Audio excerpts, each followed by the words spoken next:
Boa tarde a todos, sean bienvenidos a la sesión 31 del seminario DDP y Matemática Aplicada. Es una grande honra tener dos grandes pesquisadores, el profesor Yuri Saporito, de la Fundación Getúlio Vargas, y el profesor Antonio Castelo, de la Universidad de Sao Paulo. Para presentar al profesor Yuri Saporito, pasa la palabra al profesor Max Souza. Adelante, Max, por favor.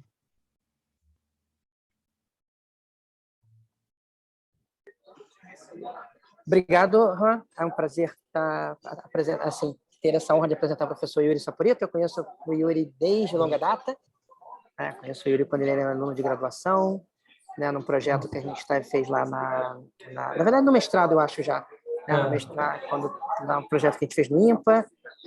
Acompanhei a trajetória do Yuri terminando o mestrado. Estava na sua banca de mestrado, eu acho. Isso, exato. E fazia o doutorado em Santa Bárbara, o estágio na Bloomberg. Ele tem trabalhos interessantíssimos com o Papa Nicolau, com o Bruno Lupi, que é uma lenda viva das finanças. E é muito legal ver o Yuri, tendo o Yuri muito novo, tendo visto todo esse desenvolvimento que ele tem obtido na área de finanças e agora se interessando em Minfield Games e outras coisas assim, em volta. Então, é um prazer tê-lo aqui, Yuri. O Yuri vai falar para a gente de Control Differential Games with Path-Dependent Influence of Controls on Dynamics and Running Costs. Isso. Yuri, um prazer tê-lo aqui. A tela é toda sua. Obrigado. Obrigado, Max. Obrigado pelo convite, Juan. É um prazer aqui estar contando um pouco de vocês sobre essa pesquisa. Tá?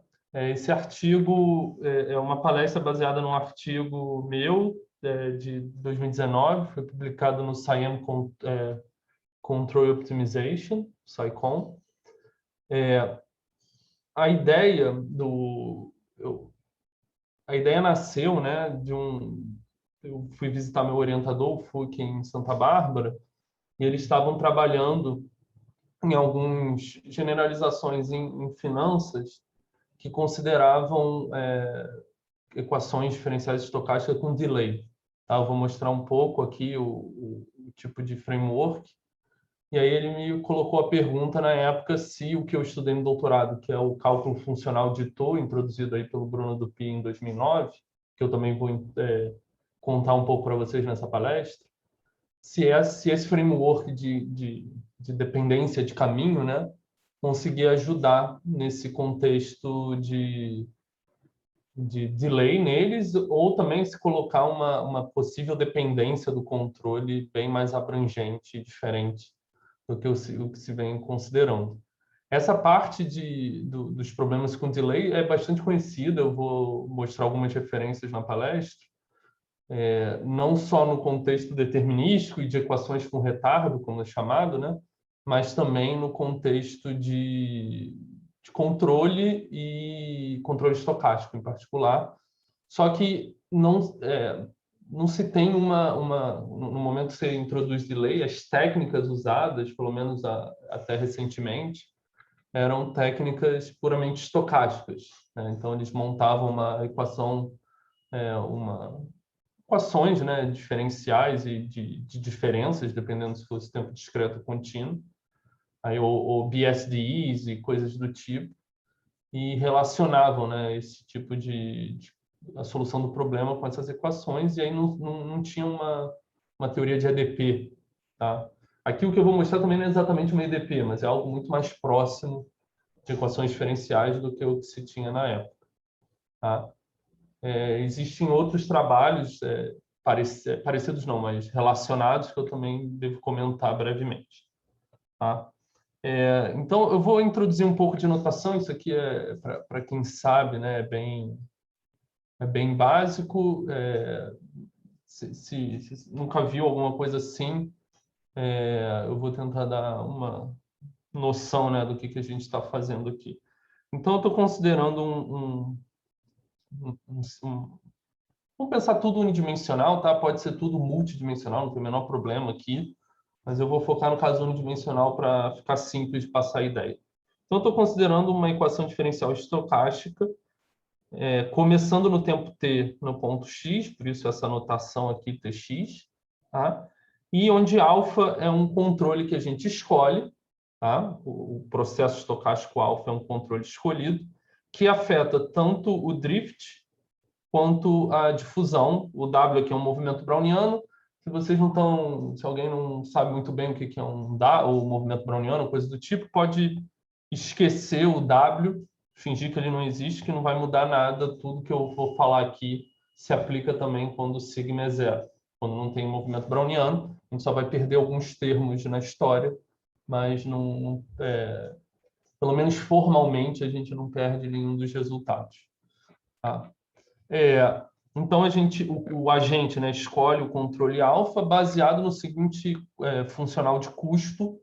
Eu vou focar aqui em minimização, mas é equivalente fazer o caso de um funcional de ganho e falar de maximização.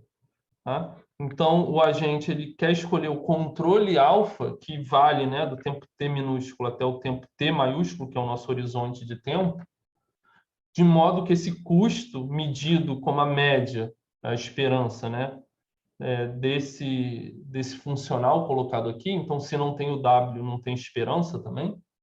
Tá? Então, sem o W, você não tira a média de nada. Tá? Mas, dado aqui, eu preciso olhar a média de um funcional final. Então, xt aqui é onde a gente chega, né, com o processo G, com o processo X, desculpa, e um custo corrente, tá?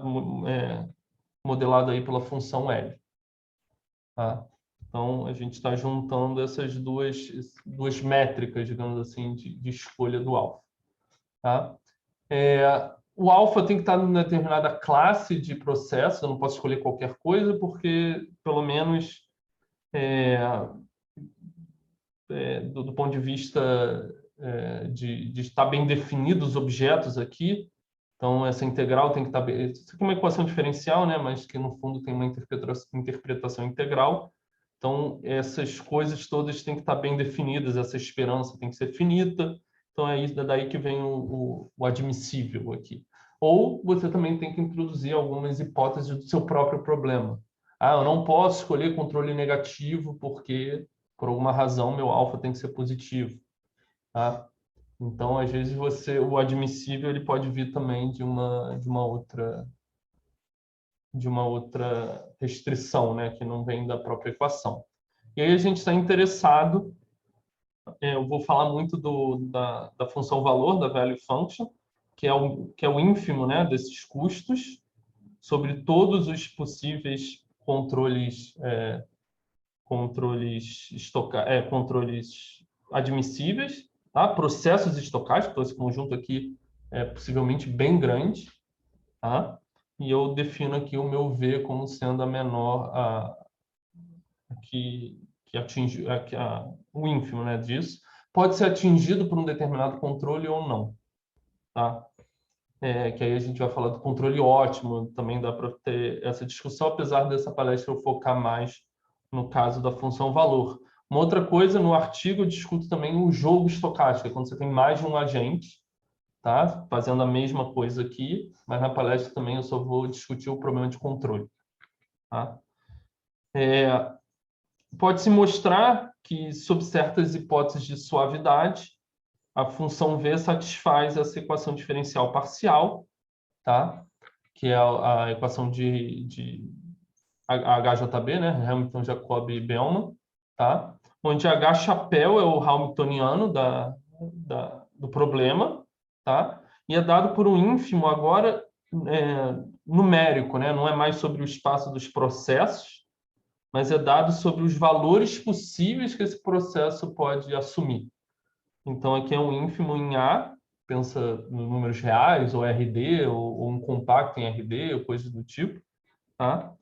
Onde aqui eu olho só os impactos que o A tem na volatilidade, então se não tem o W, não tem esse termo, tá? No drift, no arrasto, aqui, e no custo corrente, que daqui, aparece aqui. Tá? Isso é tudo muito bem conhecido. O que eu vou fazer é generalizar isso para um contexto diferente. Tá? Então, sob certas hipóteses de suavidade, o V satisfaz isso. Senão, você tem certas condições de solução um pouco mais fraca, chamada solução de viscosidade. Eu não vou entrar nesses detalhes. Para o problema em si que eu vou propor, a gente não tem nem isso muito bem estabelecido ainda. Tá? Então, o que eu quero é generalizar esse problema aqui. Então, eu quero me colocar um novo problema. Tá? O foco, a ideia é lidar com problemas desse tipo. Tá? Aqui é uma equação bem simples. Tá? O alfa é o controle que a gente escolhe. E aí o alfa no tempo S impacta a difusão, né? O drift, no caso. Tá? Mas o alfa no tempo S menos tal, um tal fixo, também impacta o drift. Então, a ideia, que esse é um tipo de modelo, né? Uma simplificação, mas com o mesmo espírito, do modelo considerado nesse artigo do Carmona, Fouque e coautores, tá? Onde eles consideram um jogo estocástico para modelar risco sistêmico entre bancos, usando o delay. Tá? E aí, nesse contexto, eles modelam alfa, né, com uma taxa com que você pega dinheiro emprestado no banco, e se você pega dinheiro emprestado no banco, você tem que pagar, no Banco Central, aqui no caso, né, que é bancos pegando dinheiro emprestado com o Banco Central, e aí você paga com uma maturidade tal, você paga em 30 dias, por exemplo. Então, tal aqui seria 30 unidades de tempo, aí, 30 dias na unidade de tempo usada. Tá? Então, alfa S menos alfa S menos tal. Tá? Ou seja, o drift agora depende do caminho do alfa. Tá? De fato, é um caminho um pouco simples, né? Só alfa S menos tal, mas eu vou colocar numa roupagem bem mais abrangente, tá? Para lidar usando o framework que eu aprendi no doutorado, que é o cálculo funcional de Toque, que eu vou introduzir daqui a pouco. Então, a ideia é você generalizar de modo que o caminho do controle impacte a dinâmica, tanto o drift como a difusão, e esse AS maiúsculo denota o caminho até o tempo S. Tá? Do tempo 0 a t não importa muito, não vou entrar em detalhe, pensa que mas em termos de notação, eu vou considerar de 0 a S, para ficar bem, sem muito problema no framework do cálculo funcional de Toque.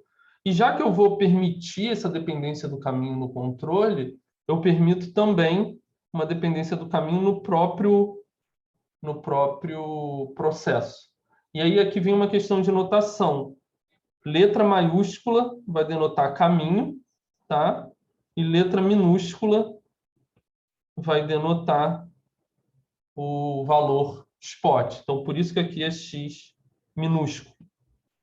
Tá? O x minúsculo é o valor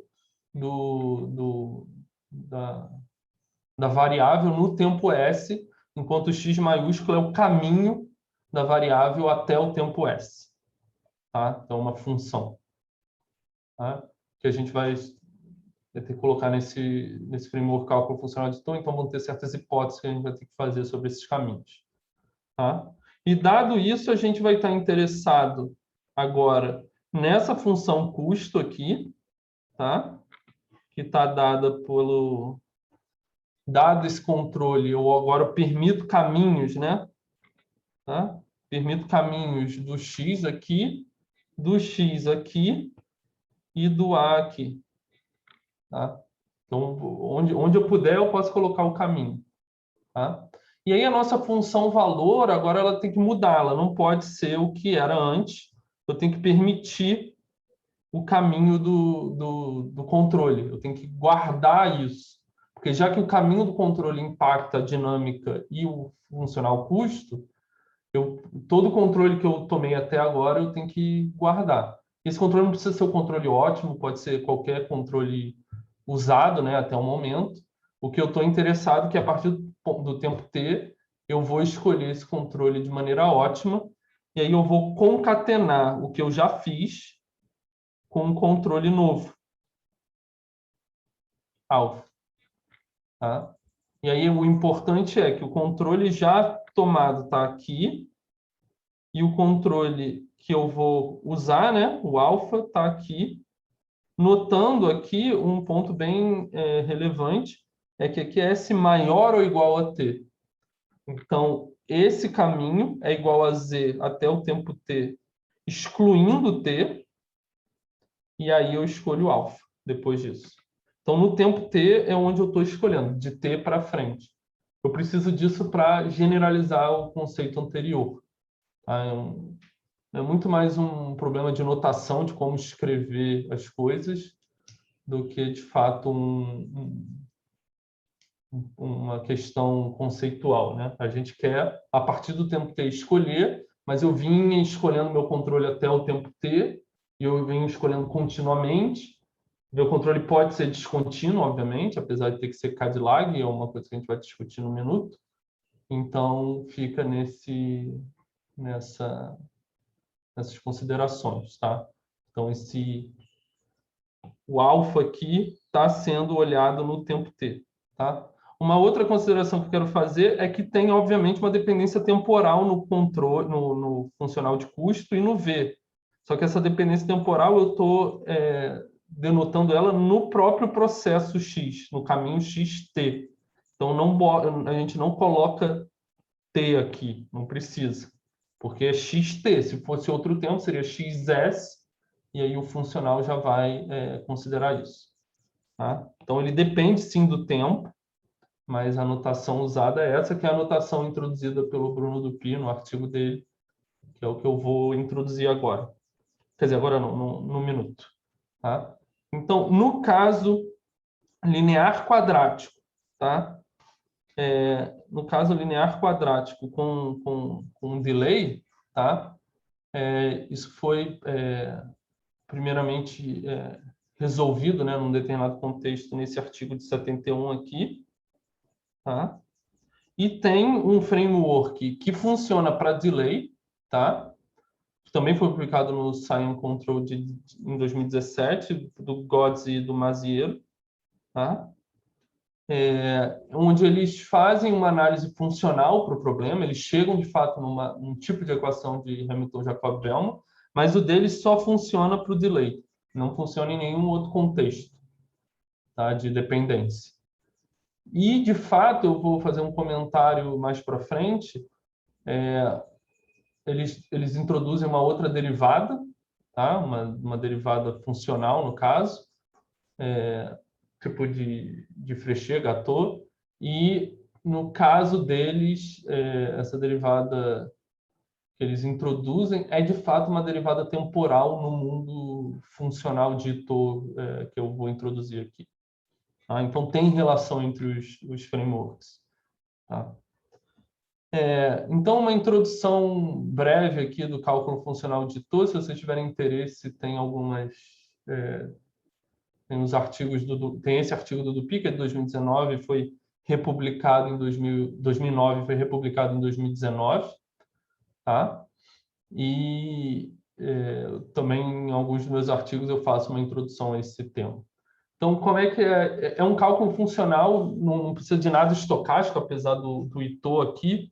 De fato, é um cálculo funcional não antecipativo. Então, enquanto o cálculo de Frechet, você tem o domínio todo pré-fixado, né? Você tem funções de 0 ao tempo t pré-fixado, esse tempo t você perturba nesse domínio. No caso do Dupuy, ele introduziu um cálculo que você vai observando o caminho e faz um cálculo que você não olha para o futuro. Tá? Então, a notação defino o lambda t, que são os caminhos Cadillac, tá? De 0t em R. Tá? O espaço dos caminhos, aí é a união, tá? Desses caminhos. Então, o que mora nesse espaço? Tá? Moram coisas do tipo, sei lá, eu tenho um caminho aqui que vai até o tempo t, tá? Esse aqui é o xt, e eu tenho um outro caminho aqui que vai até o tempo s, que é o ys. Tá? E aí, relembrando a notação, letra maiúscula é caminho, tá? Letra minúscula é o valor no tempo, né? Então, é xs minúsculo é o caminho xt, para algum t maior que s, no tempo s. Tá? Vale notar que esse espaço do caminho não é um espaço vetorial, tá? Mas vai ser um espaço métrico, e a gente vai conseguir fazer um cálculo diferencial nesse espaço métrico. Então, do ponto de vista matemático, talvez um pouco mais puro, tem bastante questões aqui para serem respondidas que ainda não foram. Tá? Então, beleza. A métrica usada pelo Dupi pode ser outra também, mas também não é tão trivial definir. É o seguinte, você pega o menor, você tem dois caminhos, né? Ele é menor que o outro. Vamos supor que o S é maior que o T. Tá? Aí você pega o de menor, que eu digo temporalmente menor. Você pega o menor e estende ele de maneira constante. Tá? Então, fica aqui constante até o tempo S. E aí, desses dois, você calcula a norma infinita, o sup da diferença. E você soma S menos T para manter uma métrica de fato. Não vai importar muito essa métrica para a gente, não. É só que gera, obviamente, uma noção de continuidade nesse espaço, que é o que a gente vai usar, mas não vai ser o foco. Tá? E aí o objeto que a gente vai, aqueles funcionais todos definidos aqui, a SJ, a função valor, eles são o que a gente chama de funcional. Tá? Então tem um funcional que vai do espaço dos caminhos em R, tá? E ele é dito contínuo, tá? Se for contínuo com respeito à métrica de lambda. Tá? Essa métrica, o principal dela é que continuidade nessa métrica garante um bom comportamento, tá? Com relação à aproximação constante por partes. Então, eu pego um caminho desses aqui e aproximo ele por uma escadinha, né? Constante por partes, que é uma aproximação finito-dimensional, de certa maneira. Tá? Tem o artigo do Oberhauser sobre isso, mas, que discute um pouco isso em generalizações. Tá? Então, nesse espaço, a gente tem duas derivadas, que são as derivadas que o Dupi introduziu, que fazem o papel aí do cálculo diferencial não antecipativo.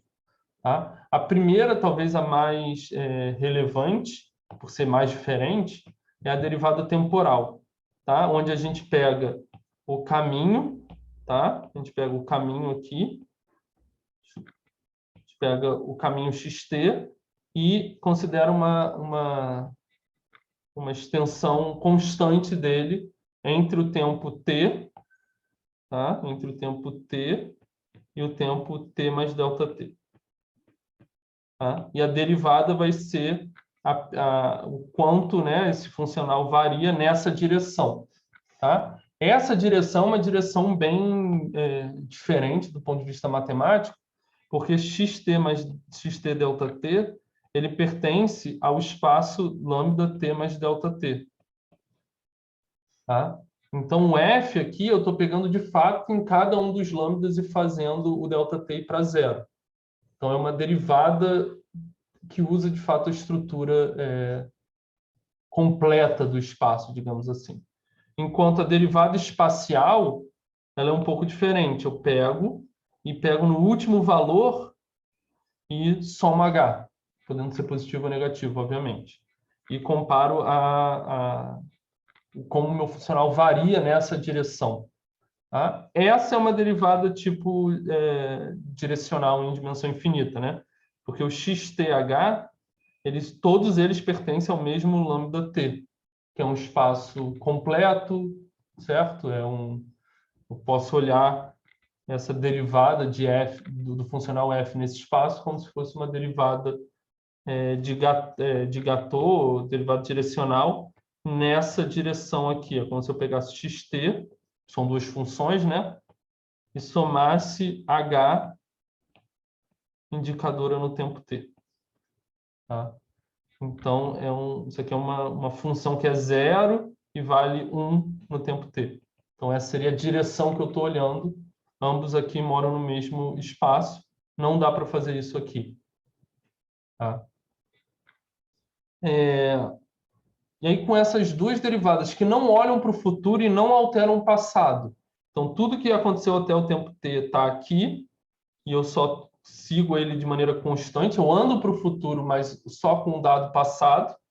E esse aqui também eu só altero o presente um pouco, certo? Então, é um cálculo diferencial que eu não preciso... E aí o processo segue, né? Uma vez observado, ele segue. Mas essa perturbação não mudou nada. Tá? Então, só 2 exemplos que eu vou fazer do cálculo.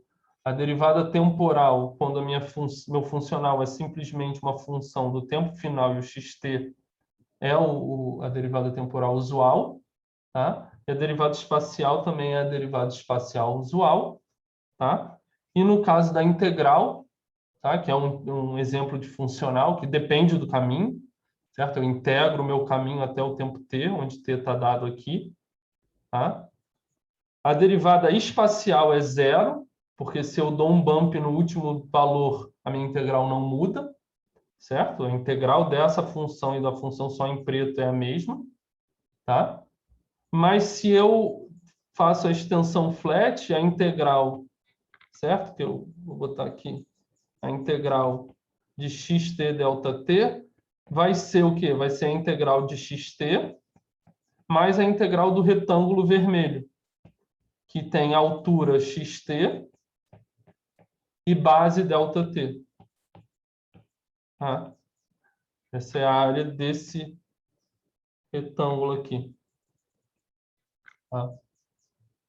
E aí, fazendo isso, a gente acha que a derivada temporal, tá? A derivada temporal da integral é o xt. Tá? O que é interessante que é uma relação captura de fato a verdadeira natureza do funcional f, né? Quando o tempo aumenta, você captura xt. Então, é de fato uma derivada temporal, tá? Enquanto não tem derivada espacial. Tá? Sobre esse framework, o Dupuy provou, em 2009, esquecendo o movimento browniano, aqui no caso um semi-martingale, né? Então não precisa nem entrar nesse detalhe, pensando no caso usual, do cálculo usual, a gente tem esse termo aqui, que é a regra da cadeia, né? O teorema fundamental do cálculo para funcionais. Tá? Então, se x tiver variação finita, você teria a integral de Riemann-Stieltjes, essa coisa toda, supondo contínuo, né? A gente tem isso.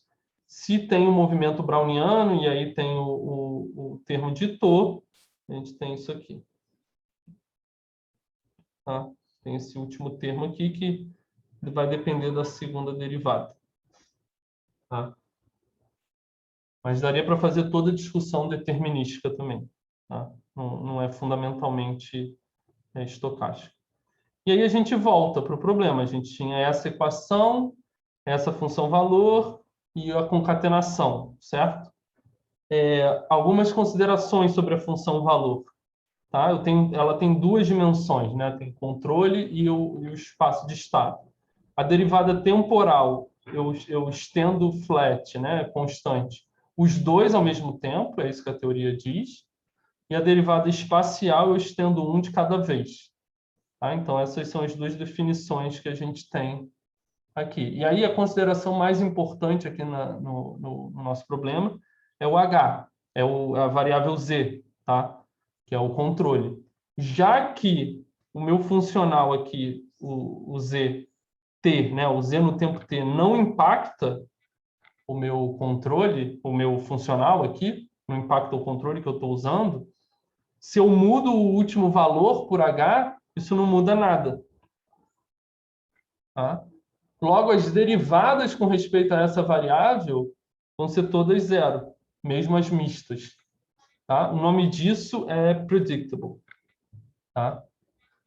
Então, o V é predictable nessa variável. Isso já tinha sido introduzido em outros contextos na teoria. Tá? Pode-se mostrar que as outras derivadas espaciais vão ser predictable também. Mas o mais interessante é que a derivada temporal pode não ser mais predictable. Ela pode depender do controle no tempo t. Tá? É como a gente vê no caso do f, né? Desculpa, da integral, né? da integral do caminho. A integral do caminho era predictable, né? O f de xt era igual a f de xt. Mudar o último valor não muda nada. Tá? Mas a derivada temporal era xt. E aí muda, né? A derivada temporal depende do último valor, explicitamente. Tá? Então, essa consideração vai ser o que vai ser importante. Então, definindo o que deveria ser o hamiltoniano nesse caso, tá? E aqui a importância está nessa variável, certo? O hamiltoniano, no caso usual, você pega o controle no tempo t. Tá? Para eu mudar o controle só no tempo t, alterar, né, colocar o controle sendo A, eu preciso introduzir essa coisa aqui de A menos Z, certo? Que aí esse ZT, A menos ZT, né? Vou botar aqui Z minúsculo para ficar mais claro. No tempo S é igual a ZS, se S é menor que T, e é igual a A, se S é igual a T. Então, eu só estou substituindo o último valor por A. Tá? E aí a gente pode repetir a demonstração da HJB, que é igual a que seria no caso usual. Então, a gente escreve isso aqui, usa que o G é o V no tempo final, tá? Mais isso. Escreve isso aqui usando a fórmula de Ito, tá? Ou o teorema fundamental do cálculo, se você tiver o browniano ou não. E aí você vai ter o V no tempo t minúsculo, mais uma integral estocástica, se você tiver o sigma, mais a derivada temporal e o h, e aí a dependência em alfa U explícita aqui, tá? E aí, então, isso aqui é o meu funcional custo, então isso menos isso, tá? É igual a esperança disso menos isso. Na verdade, desculpa, isso aqui é o funcional custo antes da esperança. Tá? Então, vai ser a esperança disso menos isso, que a esperança da integral estocástica é zero. Então, eu fico só com isso aqui, faltou uma esperança aqui. Tá? E aí a gente pode tomar o mesmo argumento, que é maior ou igual ao ínfimo, e se tem um controle que atinge o ínfimo, vai ser igual. E é o mesmo argumento do teorema de verificação. Só que aí o ponto importante é que o A, né, o controle no tempo U aqui, no caso, ele vai impactar isso aqui. Ele vai impactar isso. Tá? E aí a gente vai ter isso aqui e aqui. Então, a equação muda mesmo, de fato. Então, a gente fica com ínfimo, tá? Fora da derivada temporal. A derivada temporal vai depender do controle corrente, no caso que depende do caminho. E a gente tem as outras aqui que já apareceriam naturalmente, que é o impacto que eles têm na dinâmica e no custo atual. Então, a gente fica com essa equação tipo diferencial, onde esses objetos são operadores, né? São funcionais, é uma equação de dimensão infinita, certo? O domínio são caminhos, é um objeto bem complicado, tem bastante teoria sobre eles, tá? Mas não nesse contexto. Tá? A gente tem até desenvolver um método numérico para isso, usando Deep Learning, a gente foi publicado recentemente também. Tá? Então, isso aqui é só uma maneira de reescrever, não vou entrar em detalhe, a mesma coisa que a gente tinha lá. E aí a gente tem, pela conta, a gente tem o teorema de verificação. Então, se V é suave, resolve HJB, então V é menor que qualquer funcional custo. E se existe um controle ótimo que faz o hamiltoniano atingir, né, o hamiltoniano, então a value function vai ser igual a esse funcional custo com esse controle. Um ponto importante que eu deixei de comentar é que isso aqui, né, o alfa, ele precisa ter caminhos Cadillac. Tá? Essa é uma restrição que a gente precisa da teoria. Tá? Isso não é comum, né, em teoria de controle, você pedir certa suavidade dos caminhos do controle. Mas para aplicar a teoria do Pi, a gente precisa disso. Tá?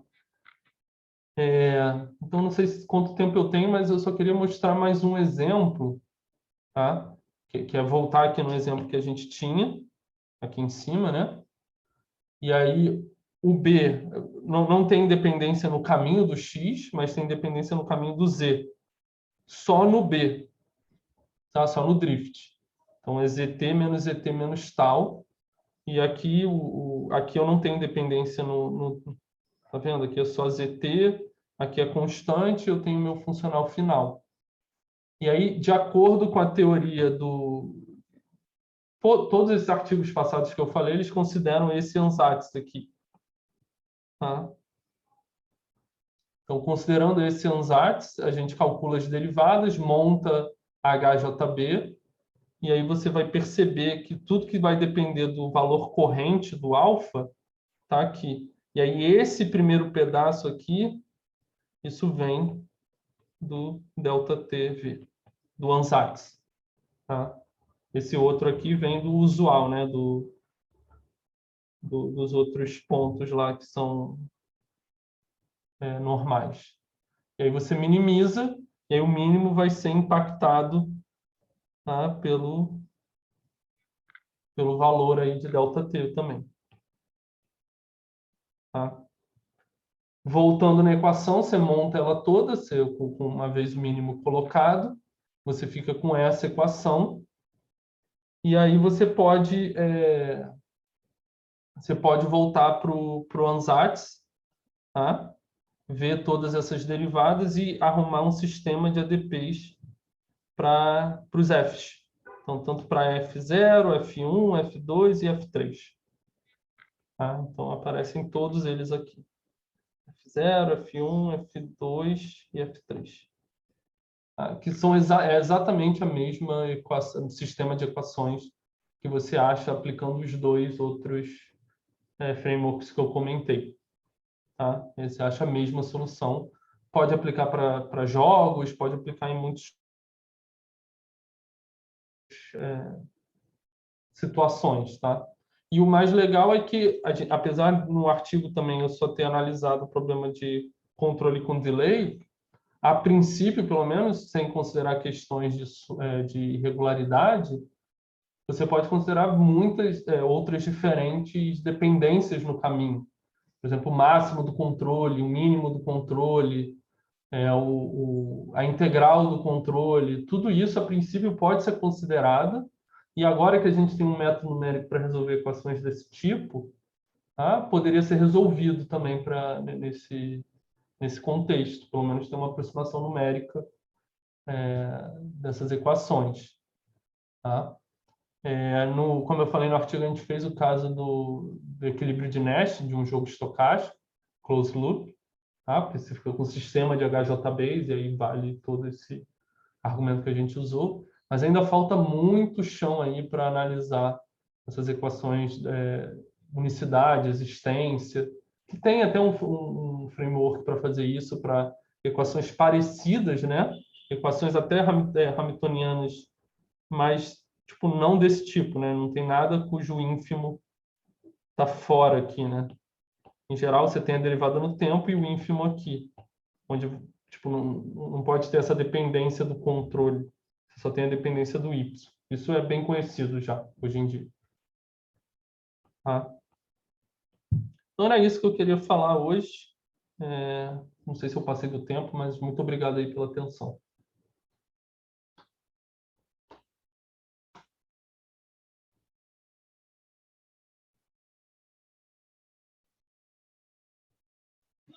Obrigado, Yuri. Não sei se vocês estão me ouvindo agora. Estou. Eu caí justamente no finalzinho. Obrigado por uma palestra, uma ótima palestra super interessante e uma palestra exatamente no tempo previsto. Ah, que bom. Eu não tava sabendo. Foi sem querer. Eu não estou conseguindo abrir minha câmera.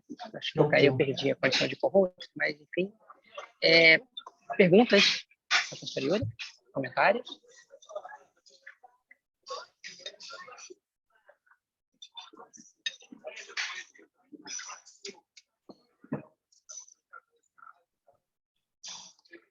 Bom, eu tenho uma ou duas perguntas para fazer, se ninguém começar, eu queria fazer uma. Você comentou muito, você fez uma coisa que você focou, assim, chamou atenção várias vezes, é que você não precisa realmente, o cálculo do Dupy não depende da parte estocástica, né? Isso, sim. Tem alguma conexão com algum cálculo conhecido quando você considera o cálculo do Dupy sem a parte estocástica? Então, é uma boa pergunta, Max. Não que a gente saiba. Essa descoberta, vamos colocar assim, foi bem recente até, porque ficou-se muito... O Dupy mesmo colocou inicialmente como essa dependência do browniano, né? Segunda derivada, isso tudo. E seguiu-se com isso, tipo, por muito tempo, por vários anos. Todos os artigos tinham isso. O grupo, né, que seguiu a teoria, desenvolveu a teoria mais. É um grupo probabilístico, estocástico, por interesses iniciais. Tem toda essa ligação com BSDs, né, do Xi-Peng e tal, que é uma equação diferencial para as equações BSDs do Xi-Peng que de fato fazem sentido e tal. Então se fez muito isso. Do ponto de vista não determinístico, né? Eu obviamente tenho o cálculo usual do Fréchet e do Gateau que consegue lidar muito bem com esse tipo de coisa, mas esses aqui, né? Essa derivada temporal não.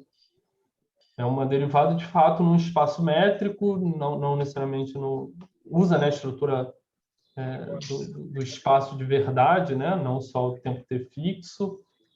É a derivada diferente, né? Apesar da derivada espacial ter tido mais atenção, porque por ela ser tipo uma derivada de Fréchet, ela tem conexões parecidas com a derivada de Malyavin. Então, ela está muito relacionada com a derivada de Malyavin. E o cálculo de Malyavin, que é esse cálculo infinito dimensional para movimento browniano, ele não tem uma derivada temporal, né? Ele só tem perturbação do caminho. E aí a relação entre as coisas não tem o seu correspondente temporal. Então, de fato, não vi muita coisa sobre isso. Eu tenho até olhado de vez em quando esses tópicos, né, na internet mesmo, nunca achei nada muito relevante, parecido. E me parece, não sei, tipo, por exemplo, a derivada espacial, ela tem um adjunto, ela é fechável, né? Então você pode discutir coisas bem parecidas com o cálculo de Malyavin.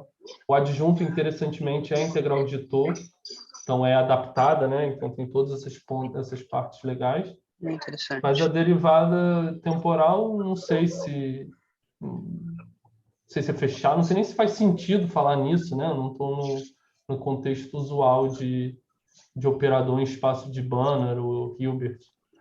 É porque você tem aí uma escala de espaços métricos, né? Que você Isso, vai... exato. Né? Eu acho que eu acho que o pessoal chama às vezes de bundle, né? Isso. Um fibrado, tipo alguma coisa assim. Ok, legal, interessante. E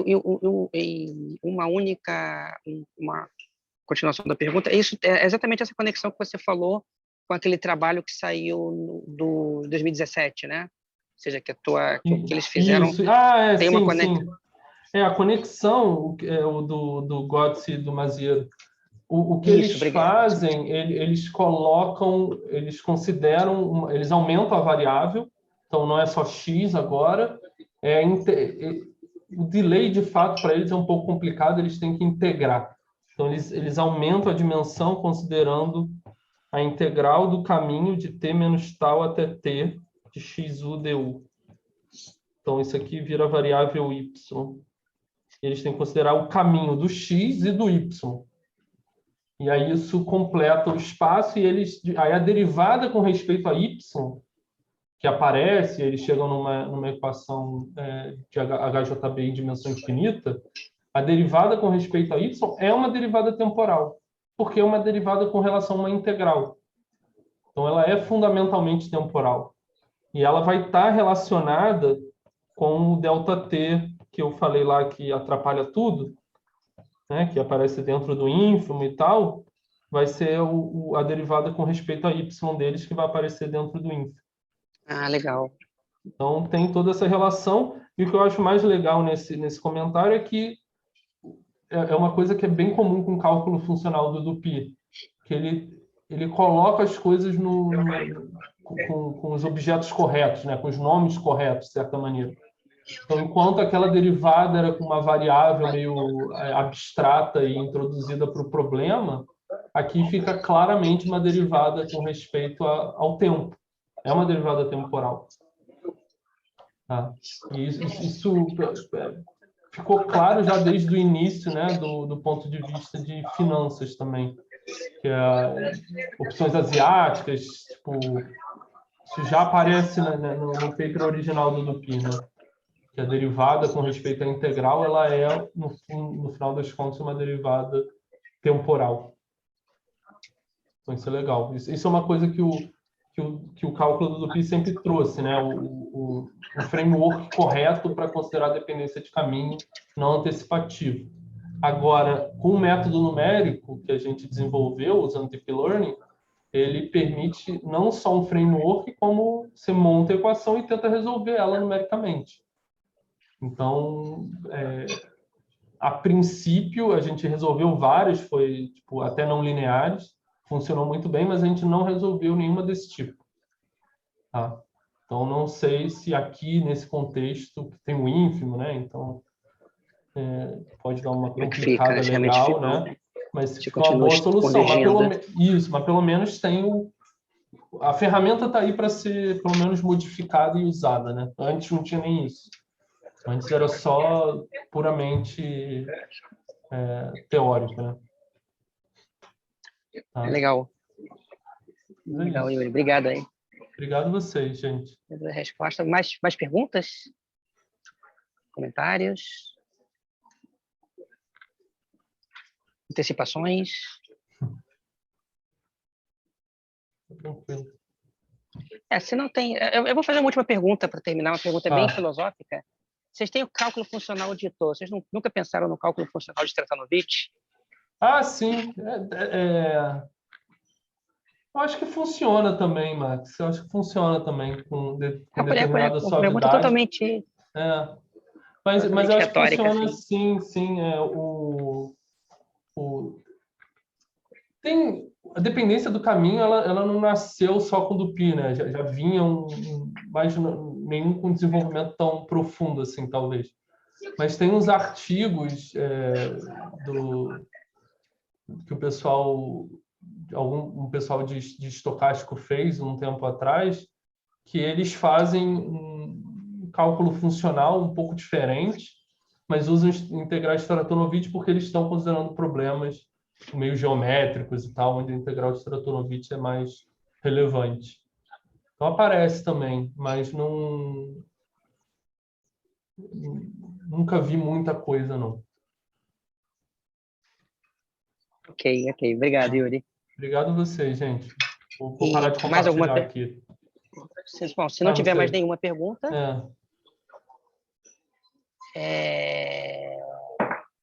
bom, então acho que... Bom, Yuri, agradecer mais uma vez você pela palestra.